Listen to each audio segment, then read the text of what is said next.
अंकिता भंडारी हत्याकांड को लेकर अचानक से पुराने पन्ने एक बार फिर पलटने शुरू हो गए हैं। अंकिता भंडारी की माताजी ने एक भाजपा के ही एक बड़े कद्दावर नेता का जो आरएसएस से जुड़े हुए उनका नाम भी खुलासा किया था और अब फिर एक बार एक कद्दावर नेता का नाम सामने आया है।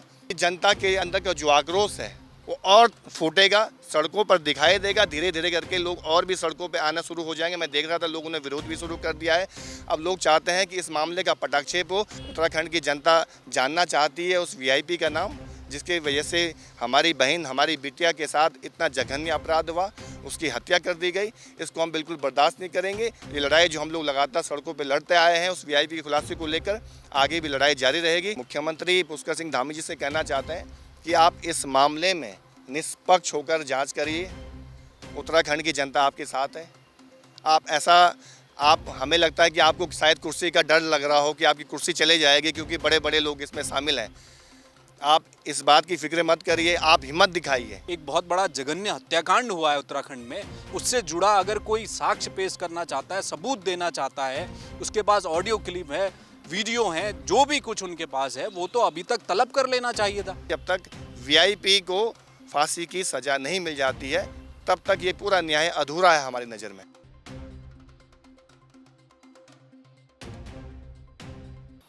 अंकिता भंडारी हत्याकांड को लेकर अचानक से पुराने पन्ने एक बार फिर पलटने शुरू हो गए हैं। एक काला अध्याय जिसे उत्तराखंड का हर निवासी भूलना चाहता था, इस लिहाज से कि जो दोषी हैं कम से कम उन्हें फांसी की सज़ा हो, वो हुई नहीं। उम्र कैद की सज़ा हुई।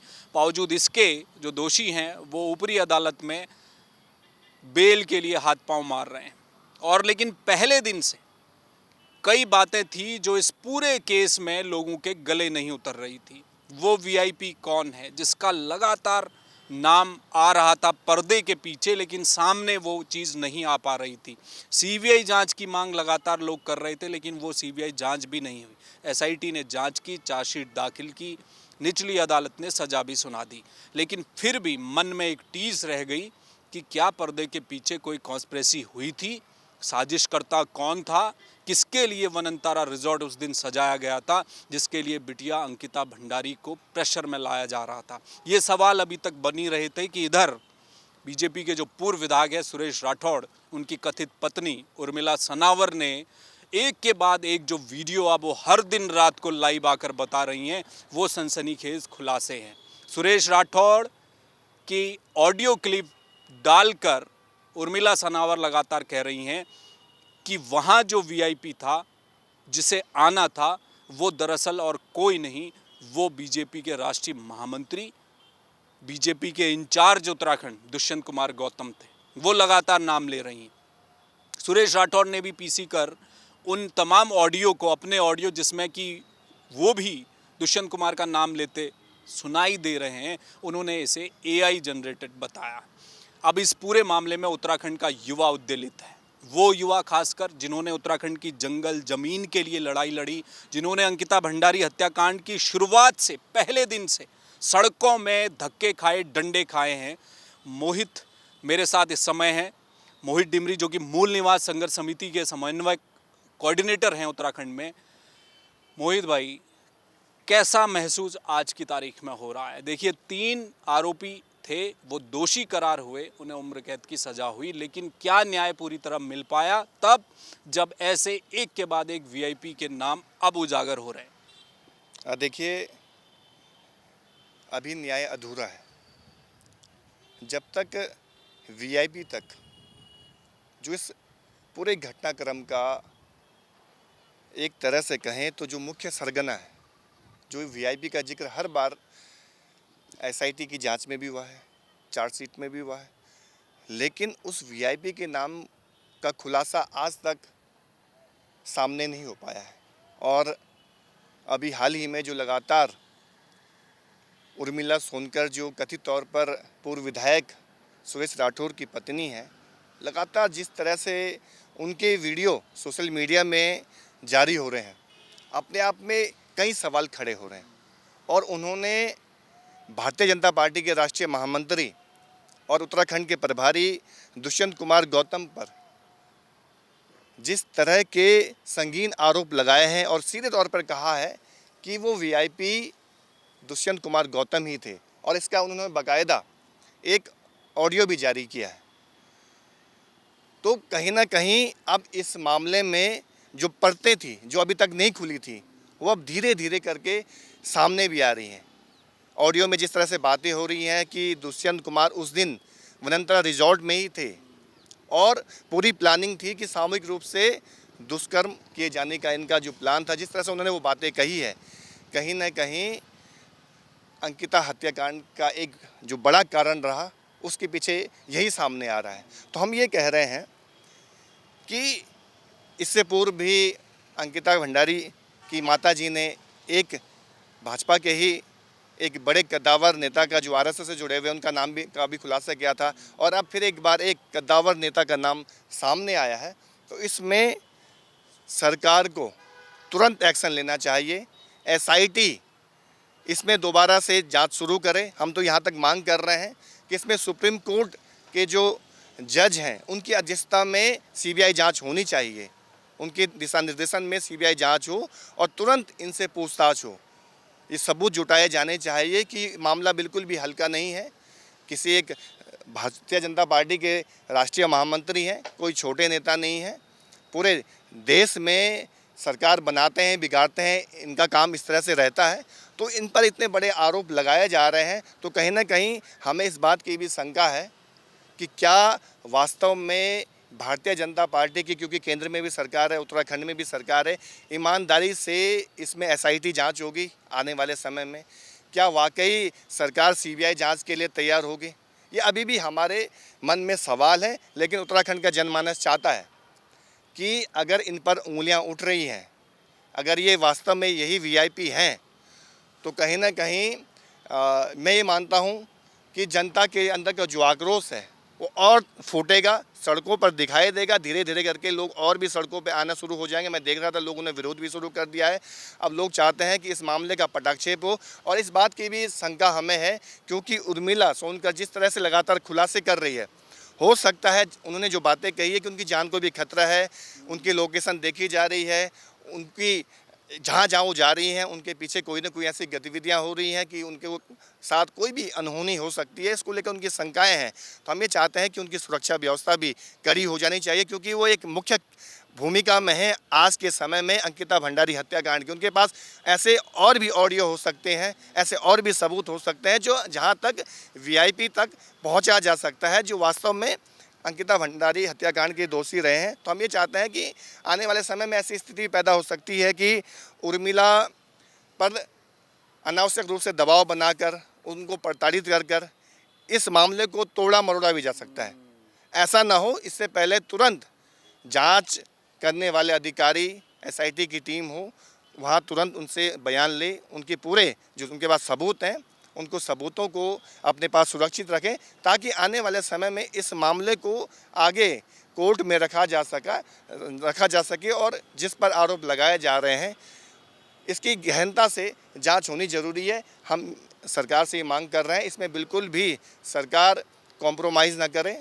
उत्तराखंड की जनता जानना चाहती है उस वीआईपी का नाम, जिसकी वजह से हमारी बहन, हमारी बिटिया के साथ इतना जघन्य अपराध हुआ, उसकी हत्या कर दी गई। इसको हम बिल्कुल बर्दाश्त नहीं करेंगे। ये लड़ाई जो हम लोग लगातार सड़कों पर लड़ते आए हैं उस वीआईपी के खुलासे को लेकर, आगे भी लड़ाई जारी रहेगी। और एक बार फिर जिस तरह से ये मामला सामने आ रहा है, तो कहीं ना कहीं उत्तराखंड सरकार की भूमिका, उनकी जो एसआईटी जो जांच टीम बनाई गई थी जिसने पूरे घटनाक्रम की जांच की, उस पर भी सवाल खड़े हो रहे हैं।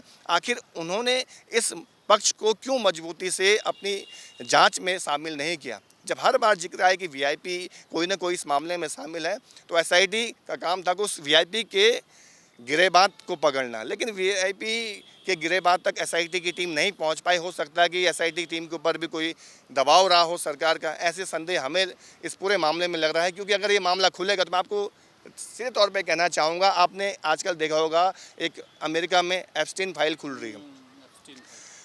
वहाँ बड़े बड़े राजनेताओं के, बड़े बड़े उद्योगपतियों के, बड़े बड़े नौकरशाहों के काले चिट्ठे, जो उनके काली कारनामे हैं, जो एक तरह से नाबालिग लड़कियों के साथ जो यौन शोषण वहाँ पे होता है, वो घटनाएं सामने आ रही हैं। हो सकता है वनंतरा फाइल भी खुल जाए। जिस तरह के मामले सामने आ रहे हैं, वनंतरा फाइल भी खुल सकती है अगर इसके जड़ तक पहुंचा जाए, गहनता से पड़ताल की जाए। एक अभी तो दुष्यंत कुमार का नाम सामने आया है, ऐसा न जाने कितने सफ़ेद पोश होंगे, कितने बड़े ब्यूरोक्रेट होंगे, कितने बड़े उद्योगपति होंगे जो वनंतरा में इस तरह के कांड करते आए होंगे, और न जाने ऐसे कितने स्पॉट होंगे जहां अभी भी ऐसे बड़े बड़े दुष्कर्म हो रहे होंगे, कांड हो रहे होंगे। इस तरह के मामलों के खुलासा होना बहुत ज़रूरी है, हम सरकार से मांग करते हैं। ये जो 2-3 दिन तो हो गए उन्हें लगातार फेसबुक में बोलते हुए, उर्मिला सनावर को, आपको क्या लगता है कि क्या यहाँ पर, जैसे आपने कहा कि भाई उनकी जान को खतरा है, वो खुद भी कह रही हैं, सरकार को भी आप कह रहे हैं कि भाई सरकार इस पूरे मामले को संवेदनशीलता समझे और देखे, तो ये 2-3-4 दिन जो ये बीत गए हैं, तो उर्मिला सनावर हैं कहाँ? वो सामने आए, उन तक सरकार है, सरकार ने एक जांच करवाई थी, एक एसआईटी गठित की थी। उत्तराखंड की बेटी का सवाल है, एक बहुत बड़ा जघन्य हत्याकांड हुआ है उत्तराखंड में, उससे जुड़ा अगर कोई साक्ष्य पेश करना चाहता है, सबूत देना चाहता है, उसके पास ऑडियो क्लिप है, वीडियो है, जो भी कुछ उनके पास है, वो तो अभी तक तलब कर लेना चाहिए था।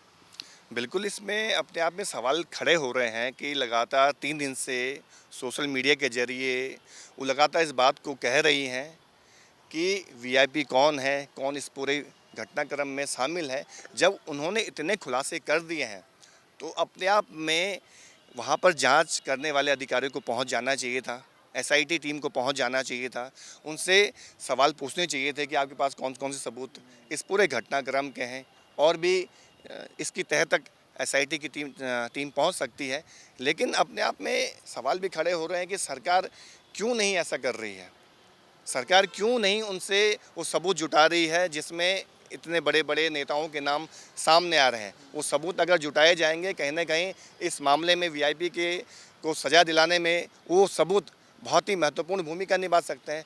तो कहीं ना कहीं इसमें सरकार की भूमिका भी संदेह के घेरे में हमें नज़र आ रही है, और हम स्पष्ट तौर पे मुख्यमंत्री पुष्कर सिंह धामी जी से कहना चाहते हैं कि आप इस मामले में निष्पक्ष होकर जाँच करिए। उत्तराखंड की जनता आपके साथ है।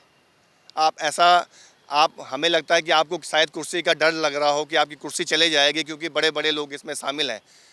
आप इस बात की फिक्र मत करिए, आप हिम्मत दिखाइए। हम तो मुख्यमंत्री जी से कहना चाहेंगे कि आप साहस दिखाइए, हिम्मत दिखाइए। ये उत्तराखंड की हमारी बहन और बेटी का सवाल है। अगर आप इतना बड़ा साहस करके इन चेहरों को बेनकाब करते हैं तो उत्तराखंड की जनता आपको सर माथे पर बैठाएगी, पर लेकिन आपको साहस दिखाना पड़ेगा। ये मैं मुख्यमंत्री से साफ तौर पे कहना चाहूँगा। और नहीं तो आने वाले समय में होगा क्या, जो आज 3 लोग ये जेल की सलाखों के पीछे हैं जिनको उम्र कैद की सज़ा सुनाई गई है, हो सकता है आपने अभी देखा होगा उन्नाव में एक रेप का मामला सामने आया था जिसमें पूर्व विधायक कुलदीप सिंह सेंगर का नाम सामने आया था। उसको उम्र कैद की सज़ा सुनाई जाती है, लेकिन कोर्ट से उसकी सज़ा सस्पेंड होती है और जमानत पर कुलदीप जो पूर्व विधायक है उसको जमानत मिल जाती है। तो हो सकता है कि इनको भी आने वाले समय में हाई कोर्ट से जमानत मिल जाए। ये भी इस बात की हमको शंका है, क्योंकि आज के समय में कहीं ना कहीं न्याय व्यवस्था पर भी भरोसा उठता जा रहा है। हमने किरण नेगी हत्याकांड में भी देखा, जिन लोगों ने इतना बड़ा जघन्य हत्याकांड किया वो भी आज सलाखों के पीछे होने चाहिए थी, वो भी आज खुली हवा में सांस ले रहे हैं। उनको भी सुप्रीम कोर्ट से जमानत मिल गई है, वो भी बरी हो गए, जमानत क्या बरी कर दिया गया उनको। ऐसे बहुत सारे मामले सामने आ रहे हैं। तो न्याय व्यवस्था भी कहीं ना कहीं सवालों के घेरे में है, और इस मामले में भी हमें शंका है कि कुछ समय बाद ये भी हाई कोर्ट से या सुप्रीम कोर्ट से सबूतों के अभाव में कहें या फिर किसी भी अन्य तरह से ये छूट सकते हैं। इसलिए सरकार को मजबूती से पैरवी करनी चाहिए, और मुख्यमंत्री जी से यही कहना चाहूँगा कि ये हमारे स्वाभिमान का सवाल है। अंकिता भंडारी हमारी अस्मिता थी, हमारा ये गौरव थी। आप इस मामले में एक तरह से साहस दिखाइए, पूरी ईमानदारी से आप जांच करिए। जो सबूत सामने आ रहे हैं उसके आधार पर उस वीआईपी तक पहुंचना बहुत ज़रूरी है। जिनका नाम लिया जा रहा है उनको जांच के दायरे में शामिल किया जाए, उनके खिलाफ भी एफआईआर दर्ज होनी चाहिए। दुष्यंत कुमार के खिलाफ एफआईआर दर्ज होनी चाहिए क्योंकि उनका नाम सामने आया, ऑडियो सामने आया है, सारी चीज़ें आ रही हैं। उनको भी जाँच के दायरे में लिया जाए, और इस मामले में निष्पक्ष जाँच बहुत ज़रूरी है। तभी हम मानेंगे कि हमारी अंकिता बहन को न्याय मिला है। जब तक वीआईपी को फांसी की सज़ा नहीं मिल जाती है तब तक ये पूरा न्याय अधूरा है, हमारी नज़र में है। बहुत शुक्रिया। बहुत बहुत धन्यवाद। तो ये थे मोहित डिमरी। देखिए, सवाल तो बने हुए हैं और ये जिंदा सवाल हैं जो पहले दिन से, अंकिता भंडारी हत्याकांड के पहले दिन से यही सब कुछ मांग चल रही थी कि सीबीआई जांच करवाइए, वो जो वीआईपी है उसके नाम का खुलासा हो, लेकिन वो हो नहीं पाया। अब अचानक से ये मामला जो उर्मिला सनावर ने सामने रखा है उसकी संवेदनशीलता को समझना पड़ेगा। 3-4 दिन लगभग हो चुके हैं। उर्मिला सनावर हैं कहाँ, क्यों नहीं सामने आ रही, या पुलिस क्यों नहीं उन तक पहुँच रही है? उनको सुरक्षा भी दी जाए। कोई अनहोनी हो गई तो महत्वपूर्ण कड़ी है, जैसे मोहित डिमरी बता रहे हैं, इस पूरे मामले की एक महत्वपूर्ण कड़ी है। अभी तक तो कोई इतने सबूत का दावा कर ही नहीं रहा था अंकिता भंडारी हत्याकांड में। वो कह रही है मेरे पास और भी ऑडियो, और भी कई नाम हैं। वो कह रहे हैं ना कि अमेरिका में एप्स्टीन फाइल जो मामला आया है, यहाँ वनंतारा फाइल भी हो सकती है, और भी कई नाम हो सकते हैं। तो देरी न की जाए। मुख्यमंत्री धामी के लिए भी मूल निवास भू कानून संघर्ष समिति के समन्वयक मोहित डिमरी ने एक मैसेज दिया है। वो कह रहे हैं कि यही मौका है, आज आप डरिए मत, किसी से न डरे। आप उत्तराखंड के हैं, युवा मुख्यमंत्री हैं, तो आज दिखा दीजिए। उत्तराखंड की जनता आपको सर आंखों पर बिठाएगी। तो कोशिश अब उर्मिला सनावर तक पहुंचने की है और इस पूरे प्रकरण की एक बार फिर उत्तराखंड में ये जो दर्द था अंकिता भंडारी हत्याकांड को लेकर, वो फिर सड़कों पर फूटने जा रहा है। युवा एक बार फिर सड़कों पर उतरने की बात कर रहे हैं अगर वीआईपी तक जांच नहीं पहुंची और इस पूरे प्रकरण का पर्दाफाश न हुआ तो। कैमरामैन मयूर उपाध्याय के साथ हेमभट्ट, जय भारत टीवी। आप देख रहे हैं जय भारत टीवी।